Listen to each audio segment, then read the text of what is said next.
ಇವತ್ತು 11 ಜನರ ಸಾವಿಗೆ ನೇರವಾಗಿ ಸರ್ಕಾರ ಕಾರಣ.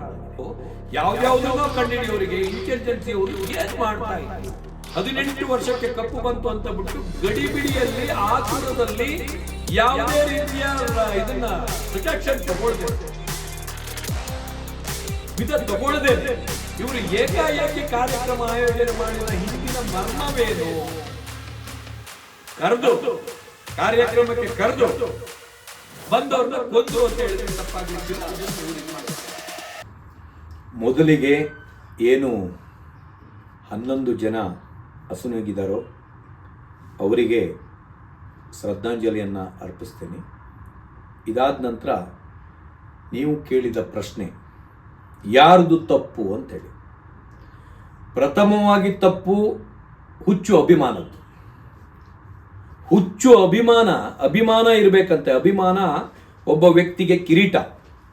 ಹುಚ್ಚು ಅಭಿಮಾನ ಇದೆಯಲ್ಲ ಅದು ಬಹಳ ಡೇಂಜರ್. ಆ ಹುಚ್ಚು ಅಭಿಮಾನದ ಪ್ರತೀಕವೇ ಈ ರೀತಿ ಆಗಿರುವಂಥದ್ದು. ಮತ್ತೆ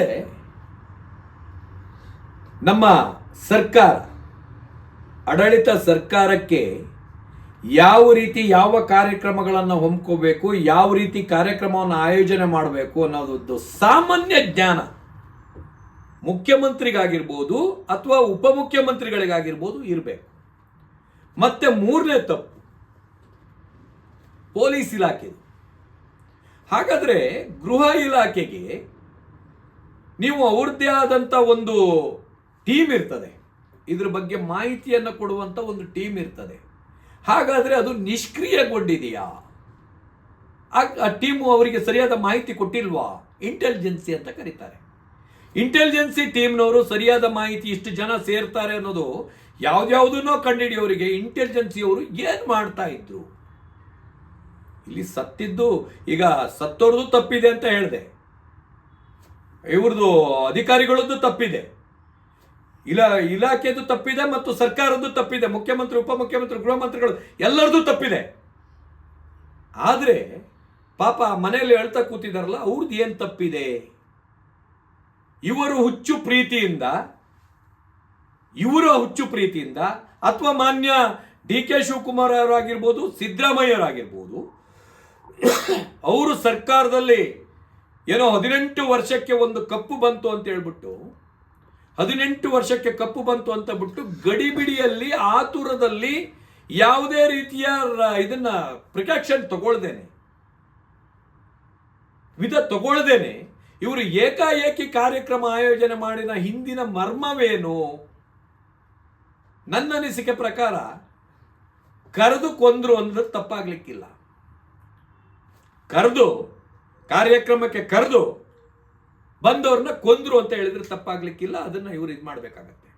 ಮತ್ತದಲ್ಲದೆ ಮಾನ್ಯ ಮುಖ್ಯಮಂತ್ರಿಗಳ ಕೆಲವೊಂದೊಂದು ಹೇಳಿಕೆಗಳು ಬಹಳ ಬಾಲಿಶ ಆಗಿರೋದನ್ನ ಈಗ ಡಿ.ಕೆ. ಶಿವಕುಮಾರ್ ಆದರೂ ಕ್ಷಮೆ ಯಾಚನೆ ಮಾಡ್ತೀನಿ ಅಂತ ಹೇಳಿದ್ರು, ಉಪಮುಖ್ಯಮಂತ್ರಿಗಳು ಕ್ಷಮೆ ಯಾಚನೆ ಮಾಡ್ತೀನಿ ಅಂತ ಹೇಳಿದ್ರು. ಮಾನ್ಯ ಮುಖ್ಯಮಂತ್ರಿಗಳು ಬಹಳ ಹಿರಿಯ ಮುತ್ಸದ್ದಿಗಳಿದ್ದಾರೆ, ಬಹಳ ರಾಜಕೀಯ ಮುಖಂಡರು, ಬಹಳ ಅನುಭವಿಗಳಿದ್ದಾರೆ. ಅವ್ರ ಬಾಯಿಂದ ಅಷ್ಟು ಕೇವಲವಾಗಿ ಬರಬಾರ್ದು. 100 ಜನ ಸಾಯಲಿ, 11 ಜನ ಸಾಯಲಿ, ಒಬ್ಬರು ಸಾಯಲಿ, ಸತ್ತಿದ್ದು ಸಾವೇ.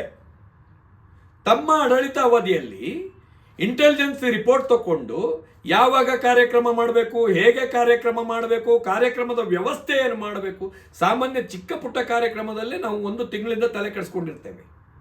ಇಂಥ ದೊಡ್ಡ ಕಾರ್ಯಕ್ರಮದಲ್ಲಿ ಅದು ಆ ಜಾಗ ಬಿಟ್ಟು ಬೇರೆ ಇನ್ನೆಲ್ಲಾದರೂ ಮಾಡಬಹುದಿತ್ತು. ಇಷ್ಟು ಜನ ಸೇರ್ತಾರೆ ಅಂತ ಇದ್ದಿದ್ರೆ ಇವತ್ತು 11 ಜನರ ಸಾವಿಗೆ ನೇರವಾಗಿ ಸರ್ಕಾರ ಕಾರಣವಾಗಿದೆ. 11 ಜನರ ಸಾವಿಗೆ ಸರ್ಕಾರ ಕಾರಣವಾಗಿದೆ. ಮತ್ತೆ ನಮ್ಮ ಅಭಿಮಾನಿಗಳು ಅಷ್ಟೇ ಇರಬೇಕು. ನಾಡಿನ ಅಭಿಮಾನ ಇರಬೇಕು, ದೇಶದ ಅಭಿಮಾನ ಇರಬೇಕು, ಜನಗಳ ಮೇಲೆ ಅಭಿಮಾನ ಇರಬೇಕು, ಸಿನಿಮಾ ನಟರ ಮೇಲೆ ಅಭಿಮಾನ ಇರಬೇಕು, ಕ್ರಿಕೆಟಿಗರ ಮೇಲೆ ಅಭಿಮಾನ ಇರಬೇಕು. ಎಷ್ಟು ತಮ್ಮ ಜೀವ ಕಳ್ಕೊಳ್ಳೋಷ್ಟು ಅಭಿಮಾನನ ಅದೇ ನಿಮ್ಮ ತಂದೆ ತಾಯಿ ಮೇಲೆ ಅಭಿಮಾನ ತೋರಿಸಿ, ನಿಮ್ಮನ್ನು ಸಾಕಿದ ತಂದೆ ತಾಯಿ ಮೇಲೆ ತೋರಿಸಿ, ನಿಮಗೆ ಓದಿ ವಿದ್ಯೆ ಕಲಿಸಿದಂಥ ಗುರುಗಳ ಮೇಲೆ ತೋರಿಸಿ ನಿಮ್ಮ ಒಂದು ಅಭಿಮಾನನ, ನಿಮ್ಮ ನಾಡು ಮೇಲೆ ತೋರಿಸಿ, ನಿಮ್ಮ ದೇಶದ ಮೇಲೆ ತೋರಿಸಿ. ಇವೆಲ್ಲ ಒಂಥರ ಬಾಜಿ ರೀ. ಕ್ರಿಕೆಟ್ ಅನ್ನೋದು ಒಂದು ಬಾಜಿ ದಂಧೆ ಆಗೋಗಿದೆ. ಅದು ಗ್ಯಾಂಬ್ಲಿಂಗ್. ಕ್ರಿಕೆಟ್ ಅನ್ನೋದು ಒಂದು ಗ್ಯಾಂಬ್ಲಿಂಗ್. ಒಬ್ಬೊಬ್ಬನು ಒಂದೊಂದು ಇದರಲ್ಲಿ ಸೇಲ್ ಆಗ್ತಾ ಇದ್ದಾನೆ, ಮಾರಾಟ ಆಗ್ತಾನೆ. ಅದನ್ನ ನೋಡಕ್ಕೆ ಬೇರೆ ಇಂತಿಷ್ಟು ತನ್ನ ಆಸ್ತಿನ ಅಡ ಇಡೋರು ಎಷ್ಟು ಜನ ಬೇಕು? ಇಂಥ ಗ್ಯಾಮ್ಲಿಂಗಿಗೆ ಅಷ್ಟೊಂದು ಅಭಿಮಾನ ವ್ಯಕ್ತಪಡಿಸೋದು ಬ್ಯಾಡಿತ್ತು. ಆಯ್ತು, ಹೃದಯದಲ್ಲಿ ಇಟ್ಕೊಳ್ಳಿ. ಅಷ್ಟು ನೂಕು ನುಗ್ಗಲು ಮಾಡಿ 11 ಜನರ ಸಾವಿಗೆ ಅಲ್ಲಿ ನೂಕು ನುಗ್ಗಲು ಮಾಡಿದ ಜನ ಕೂಡ ಕಾರಣ ಆಗ್ತಾರೆ. ಆ ಪಾಪ ಪ್ರಜ್ಞೆ ಜನರನ್ನಲ್ಲಿ ಯಾರ್ಯಾರು ಹೋಗಿ ಅಷ್ಟು ನೂಕು ನುಗ್ಗಲಲ್ಲಿ ಇದ್ರೋ ಅವರು ಕೂಡ ಇದಕ್ಕೆ ಕಾರಣರಾಗ್ತಾರೆ. ಅವ್ರನ್ನು ಕೂಡ ಪಾಪ ಪ್ರಜ್ಞೆ ಬಿಡಲ್ಲ. ನಾವು ಅದೇ ಒಂದು ಕನ್ನಡ ಪರ ಹೋರಾಟ ಇದೆ, ಕನ್ನಡ ನಾಡಿಗೇನೋ ಧಕ್ಕೆ ಬಂದಿದೆ, ಕನ್ನಡ ನಾಡಿನ ಬಗ್ಗೆ ಅವಹೇಳನೆ ಯಾರೋ ಮಾತಾಡ್ತಾನೆ, ಯಾರೋ ಅಯೋಗ್ಯ ಕನ್ನಡ ಬೇರೆ ಯಾವುದೋ ಒಂದು ಭಾಷೆಯಿಂದ ಹುಟ್ಟಿತು ಅಂತ ಹೇಳ್ತಾನೆ. ಅದಕ್ಕೆ ಕೌಂಟ್ರ್ ಕೊಟ್ಕೊಂಡು ಅಲ್ಲೇ ಕೂತ್ಕೊಂಡು ಫೇಸ್ಬುಕ್ಕಲ್ಲಿ ಟಕ ಟಕ ಟಕ ಟಕ ಚಾಟ್ ಮಾಡ್ತಾರೆ. ಏನು ತಪ್ಪು ಮಾತಾಡ್ದ, ಏನು ಮಾಡ್ದ, ಹಂಗೆ ಮಾಡಿದ್ನೋ ಹೀಗೆ ಮಾಡಿದ್ನೋ ಅಂತ ಹೇಳ್ಬಿಟ್ಟು ಇಲ್ದಿದ್ದ ಕತೆ ಹೇಳಕ್ ಹೋಗ್ತಾರೆ.